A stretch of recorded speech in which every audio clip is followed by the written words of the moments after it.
Salut à tous, c'est Baptiste et je suis très heureux de vous retrouver aujourd'hui pour un nouvel épisode du Podcyclette, le podcast consacré au cyclisme sur route. Et cet épisode, ça sera le débrief des Strade Bianche, les Strade Bianche qui se sont donc courus ce samedi 8 mars 2025 et qui ont vu la victoire de Tadej Pogacar. Et oui, on spoil dès le début, mais bon, ça c'est quelque chose qui était assez attendu, donc c'était pas trop une surprise. En revanche, on s'est pas autant ennuyé que prévu, et ça c'est grâce au grand monsieur Pogacar qui a décidé de faire le show en faisant une petite sortie de route, dans une descente. Non, pour être plus sérieux, c'est vrai que j'avais envie de faire un débrief à chaud, puisqu'on a eu un scénario de course qui était un peu différent de ce qu'on avait pu attendre. Et donc, je propose qu'on en discute rapidement, et puis qu'on échange aussi un peu sur la suite de la saison et qu'est-ce que cette course-ci va impliquer dans le reste de la saison de Pogacar notamment. Donc voilà. Tout d'abord, pour les Strade Bianche, donc on a eu une course qui a été très rapide. On avait une belle échappée, mais ça roulait très très vite du côté du UAE. On savait qu'ils avaient sorti la grosse équipe. Évidemment, ça roulait très vite. Et puis on l'a senti venir, l'attaque de Pogacar à 80 bornes de l'arrivée, dans le Monte San Maria comme l'an dernier. Sauf qu'en fait, c'était pas une attaque pardon, de Tadej Pogacar, c'était une attaque de Tom Pidcock. Mais bon, il y avait Tim Wellens qui était en train de donner un dernier relais, donc on sentait que l'attaque allait être imminente. Et puis finalement, Tom Pidcock a décidé de partir en premier. Alors il faut savoir que Tom Pidcock, c'est un coureur qui est très orgueilleux. Apparemment, il avait déjà annoncé avant le départ que lui, il venait pas pour jouer la deuxième place, alors qu'en vrai, tout le monde était à peu près convaincu que ce serait Tadej Pogacar qui allait gagner. On en avait parlé dans la preview, mais il avait une cote à 1,20 chez les bookmakers. C'est pour vous montrer à quel point il était favori. Et on s'était dit d'ailleurs, franchement, je vois pas comment il peut perdre. Même s'il a un ennui mécanique ou même une petite chute, ça peut suffire pour gagner. Et bah ça a été le cas. Il a chuté, il a quand même gagné. Donc bref, on en revient à l'orgueil de Tom Pidcock. Donc Tom Pidcock qui attaque en premier. Et là, franchement, chapeau à lui. Parce qu'il a réussi à ne pas trop subir le contre de Tadej Pogacar. Donc évidemment, il attaque. Pogacar le contre 100 mètres après. Et Tom Pidcock arrive à suivre Tadej Pogacar. Donc ça, c'était quand même assez impressionnant. Moi, je vous avais dit que j'étais pas trop certain du niveau de forme de Tom Pidcock. Parce qu'on savait qu'il avait fait des belles choses sur le Tour de la Lula. Mais bon, c'était le Tour de la Lula, il y avait une concurrence très faible. C'était assez difficile d'estimer son niveau. Donc là, j'attendais qu'il se confronte à une adversité un peu plus forte. Ça a été le cas dans ces Strade Bianche avec Tadej Pogacar et il a montré quand même qu'il était relativement fort, le Tom Pidcock. Donc ça fait un petit peu plaisir quand même. Les deux partent à deux, ils rejoignent Connor Swift pardon, qui était devant. Connor Swift d'ailleurs, très belle course de sa part. Il n'a pas fait un très beau résultat à la fin parce qu'il s'est un peu effondré. On peut pas lui en vouloir. En revanche, il a quand même tenu la roue assez longtemps pour finir 13e, je crois d'ailleurs finalement, ce qui est pas si mal, alors qu'il était dans l'échappée initiale. Mais donc ils partent à 3. Et là, j'ai regardé sur Eurosport et puis les commentateurs disaient quand même, notamment Jackie Durand, ouais, il est quand même à fond dans les virages, Tadej Pogacar, alors qu'ils étaient déjà loin devant, que bon, on savait en gros qu'il allait accompagner Tom Pidcock, les deux s'étaient à peu près mis d'accord pour rouler et qu'ils allaient se jouer la gagne dans les derniers secteurs empierrés. Et on se doutait bien que ça serait Pogacar qui allait gagner, mais là on voit quand même que ça roule très vite dans les descentes, dans les virages, que ça soit sur le bitume ou alors dans les graviers. On voit notamment Tom Pidcock qui a l'air à l'ouvrage dans les descentes, donc ce qui est un peu impressionnant parce que c'est un gars qui est très à l'aise.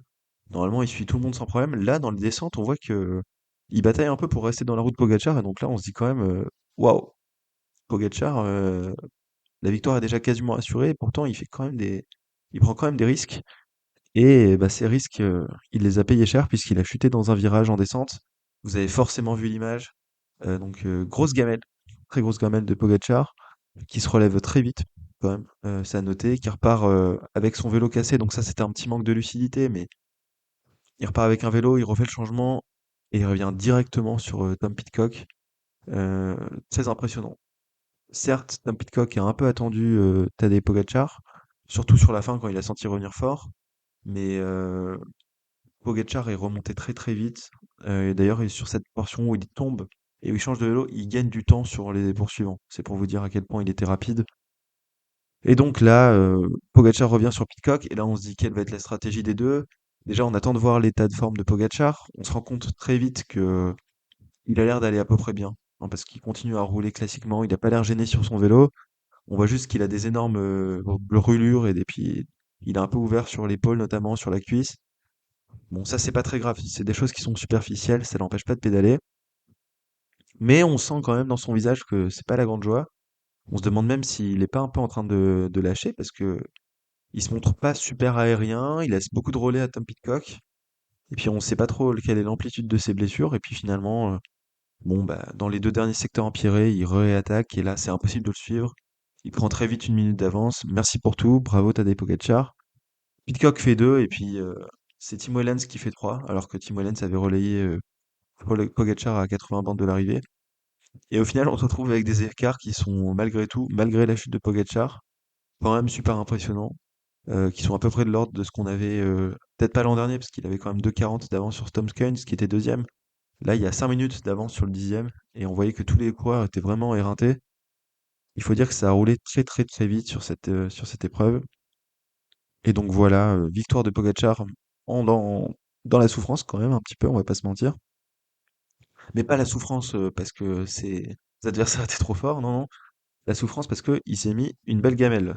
Bref, heu, maintenant une fois que la course est finie, je pense qu'on peut quand même se poser des questions sur les enseignements que Tadej Pogačar va obtenir de cette course. Heu, déjà, sur les conséquences de la chute, a priori, c'est pas très grave.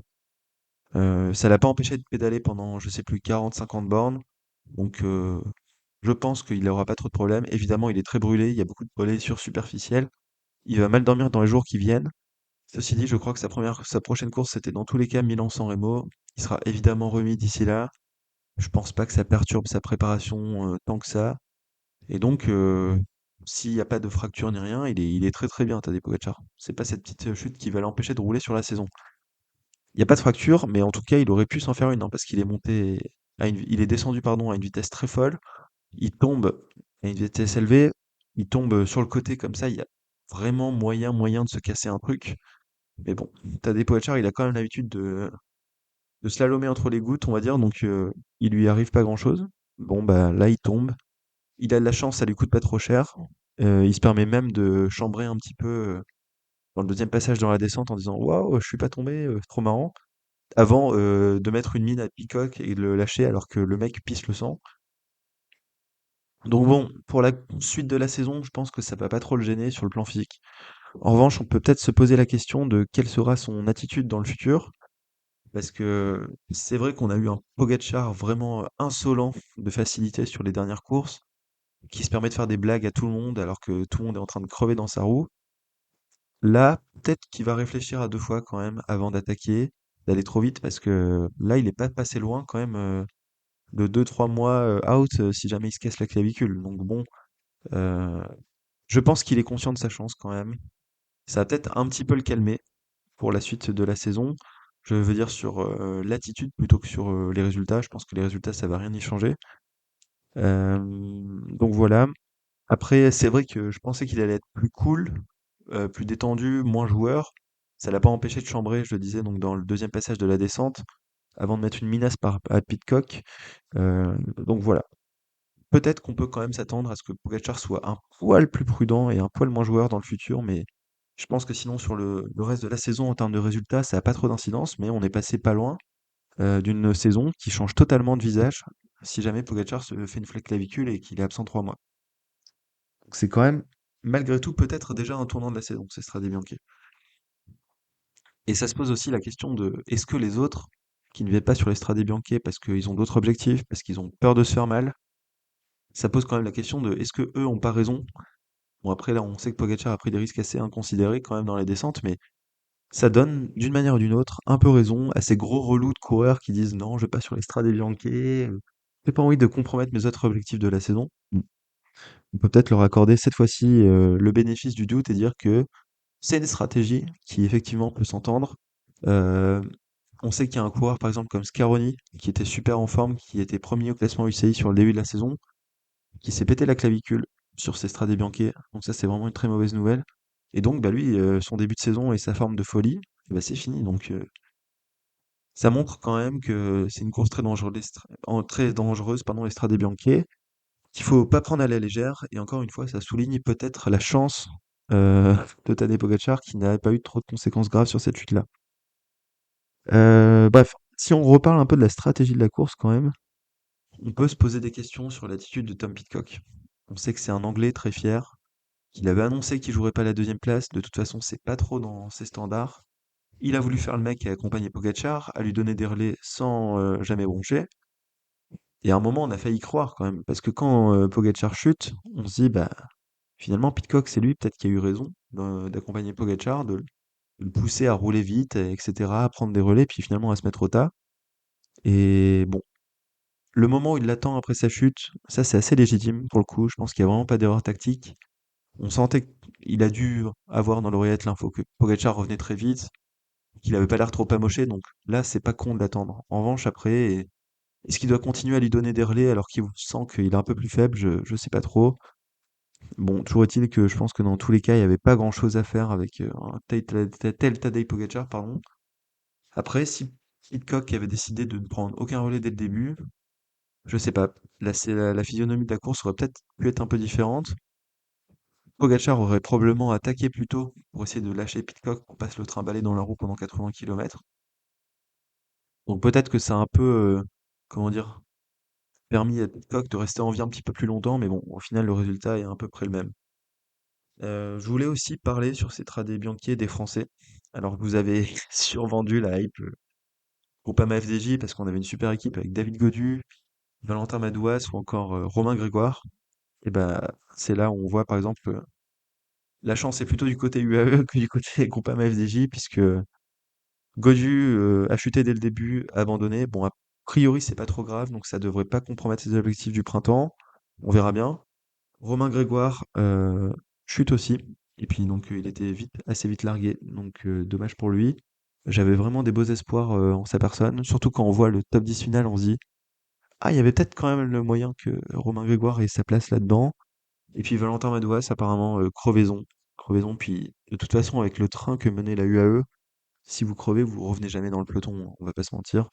Surtout dans les Strade Bianche où c'est des routes assez étriquées, le peloton est très éloigné et très étiré, pardon, on se retrouve vite avec des voitures qui sont 2 kilomètres derrière soi, donc dès qu'on crève, en fait, c'est foutu, hein. Donc vraiment très dommage pour les Français. Si on regarde les résultats, le premier Français, il est 17e, c'est Jordan Labrosse. Donc on avait noté le petit collectif Décathlon AG2R, mais finalement, ouais, c'est Jordan Labrosse qui fait premier Français 17e, et Kevin Vauquelin fait 20e. Après, moi, j'avais déjà un peu émis mes doutes sur les capacités de Kevin Vauquelin à briller sur cette course. C'est quand même un coureur qui est un petit peu trop, je veux pas dire tendre, mais sur des distances très très longues, pour l'instant, il a pas encore prouvé qu'il était capable de tenir le choc. Là, c'était vraiment une course archi éprouvante. Je pense qu'il est un peu meilleur sur des efforts plus courts. C'est pour ça notamment qu'il est fort sur la flèche wallonne. Là, c'était peut-être un peu trop dur. Et si on regarde les résultats, il y a quelques éléments intéressants quand même. Donc Wellens qui fait malgré tout troisième. Donc chapeau. On avait parlé de Peyo Bilbao, il fait cinquième. Donc il confirme. Benili qui fait quatrième. Alors ça, c'est un élément super important parce que Benili, on sait qu'il a toujours une forme en dents de scie, donc ça laisse présager une bonne forme pour la suite des classiques. Donc ça sera un élément super intéressant à avoir à l'œil. On avait parlé de Roger Adria, qui était probablement la même meilleure carte de la Red Bull Hansgrohe. Ça a été le cas, il fait dixième. Tom Skuins était finalement au départ, alors que c'était pas forcément certain, il finit douzième, donc une belle course même si on l'a jamais vu. J'avais aussi parlé de David Formolo en disant qu'il allait encore être à peu près bien placé, il fait quatorzième. Et puis Attila Valter, 22e, dont on avait discuté aussi.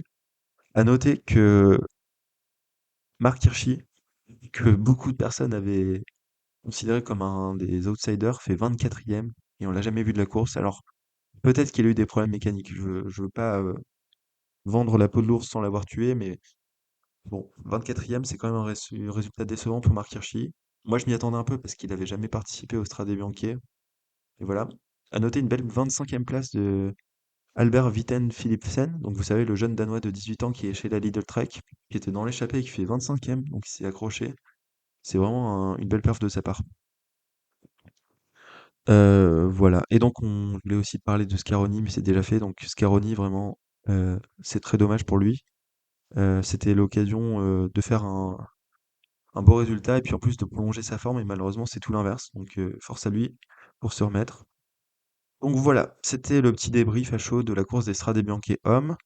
À noter que donc c'était un peu moins intéressant que les Strade Bianche femmes. C'était Strade Bianche femmes, donc ça s'est joué dans la dernière montée jusqu'à Sienne. avec une jolie victoire de Demi Vollering, mais surtout un travail énorme de Juliette Labous. Franchement, ça promet de belles choses pour le Giro féminin.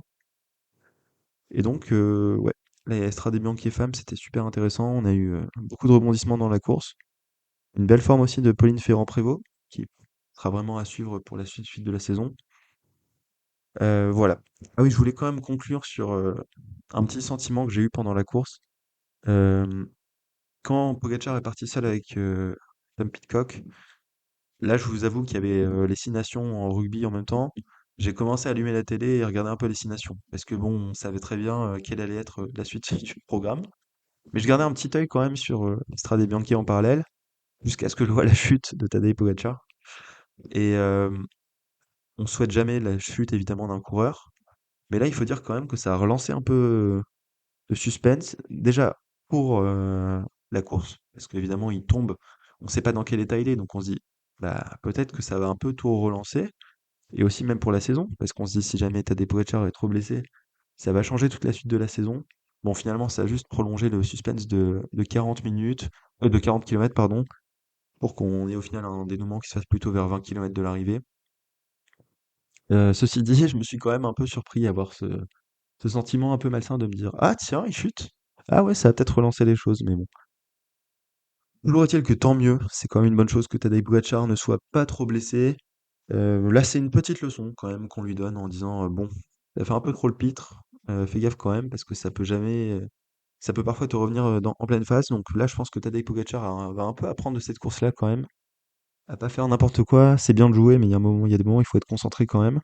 Ceci dit, c'est quand même une bonne chose que Tadej Pogacar se soit pas trop blessé gravement, parce que le problème, en fait, c'est que évidemment, on va se faire chier pour le reste de la saison, hein. On le sait tous, il va écraser beaucoup de courses, et si jamais il avait chuté et qu'il était blessé, il les aurait pas écrasés. C'est certain qu'il y aurait eu plus de suspense.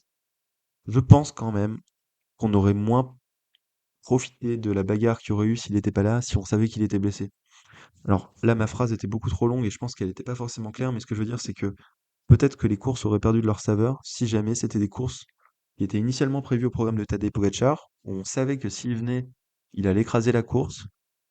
Si au final on se retrouve avec une course sans lui, ça sera peut-être un peu plus intéressant au niveau du suspense, parce que ça sera plus équilibré.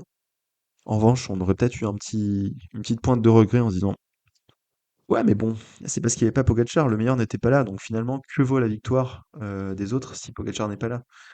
On a l'habitude de dire souvent que dis-moi devant qui tu auras gagné et je te dirai si tu es un champion. C'est un peu ce phénomène-là qui est là aussi. Donc finalement, que Tadej Pogacar ne soit pas blessé, évidemment que c'est quelque chose qui nous soulage parce qu'on n'a pas envie qu'un homme soit meurtri, mais d'autant plus que finalement, ça aurait peut-être pu apporter un petit peu de suspense à la course, mais on n'en aurait pas forcément vraiment profité. Voilà, j'espère que la course vous a plu, que vous avez pu profiter des beaux paysages ou alors que vous avez regardé le Six Nations aussi en parallèle pour voir cette belle victoire de l'équipe de France. Je vous dis à bientôt, je pense que ça sera pour Milan-San Remo. Donc la prochaine victoire de... Non, pardon, la prochaine course de Tadej Pogacar. On va pas dire victoire parce que pour le coup, Milan-San Remo, c'est une course qui reste encore très ouverte, même si Pogacar est très fort. J'ai hâte de voir ce que la UE va nous préparer, notamment dans le Cipressa. Ça sera un truc très intéressant. Mais tout ça, on va en discuter dans le prochain épisode qui sera la preview de Milan-San Remo. D'ici là, profitez des derniers jours du soleil avant que ça redevienne un petit peu plus frais pour aller rouler un petit peu. Vous vous aérez. Et puis, salut!